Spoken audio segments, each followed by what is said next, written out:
Honang Timoteo 2:3, ito'y mabuti at nakalulugod sa paningin ng Diyos na ating tagapagligtas. 2:4, na siyang may ibig na ang lahat ng mga tao'y mangaligtas at manakaalam ng katotohanan. Sa makatuwid, mga liligtas lamang ang tao kung malalaman niya ang katotohanan. Ano ba ang katotohanan sa sinasabi ng Biblia bilang tagapagligtas na si Jesucristo?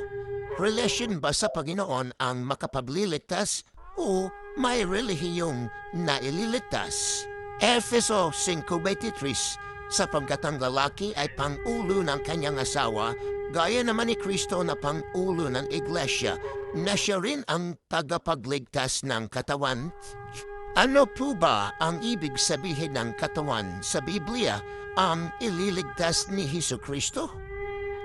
Colosas 1:24, manahirap ni Kristo sa aking laman dahil sa kaniyang katawan na siyang iglesia.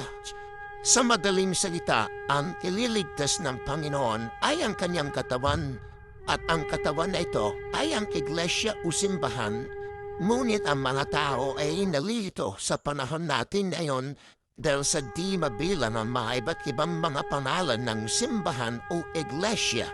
Upang hindi malito ang mga tao kung ano ang tunay na pamahalan itong iglesia, galito po ang pahayag ni Pablo sa 20:28 na mga gawa. Ang kahulugan ng iglesia ay isa palang kawan, at ito palang kawan na noon pa man ay pinangakuan na ng Diyos na ililigtas. Sa makatuwid, may kawan o relihiyon palang ililigtas. Pakinggan po ninyo Ezekiel 34:22. Kaya't aking ililigtas ang aking kawan.